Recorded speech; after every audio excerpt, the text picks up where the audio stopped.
وأطيعوا الله وأطيعوا الرسول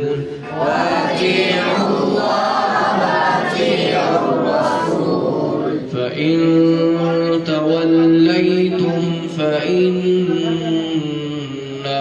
على رسولنا البلاغ المبين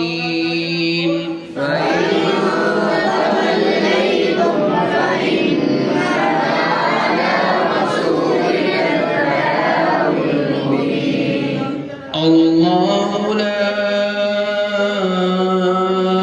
إله إلا هو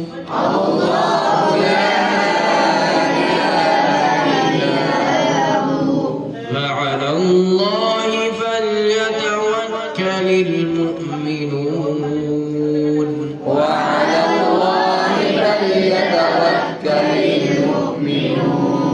يا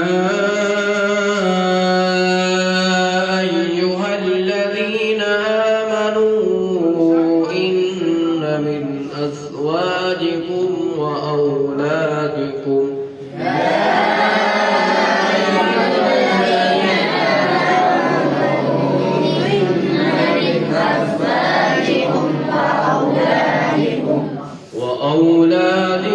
عدوا لكم فاحذروهم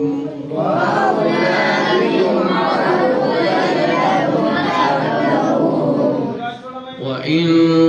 تعفوا وتصفحوا وتغفروا فإن الله غفور رحيم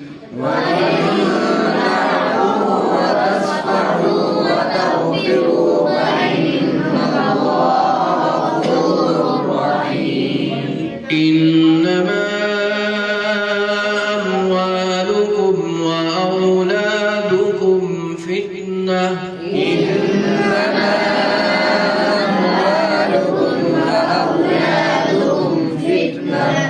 والله عنده أجر عظيم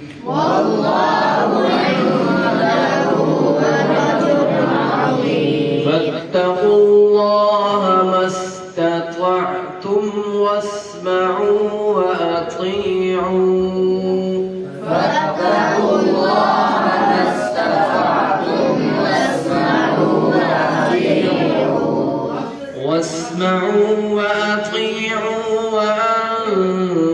وأنفقوا خيرا لأنفسكم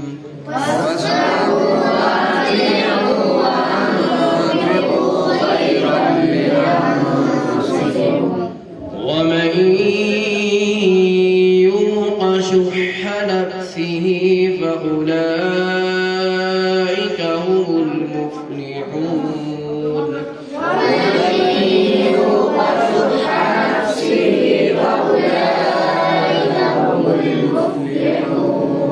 إن تقرضوا الله قرضا حسنا يضاعفه لكم ويغفر لكم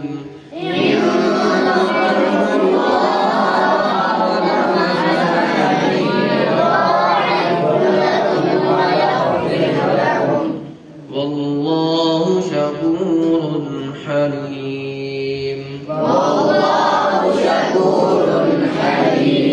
عالم الغيب والشهادة العزيز الحكيم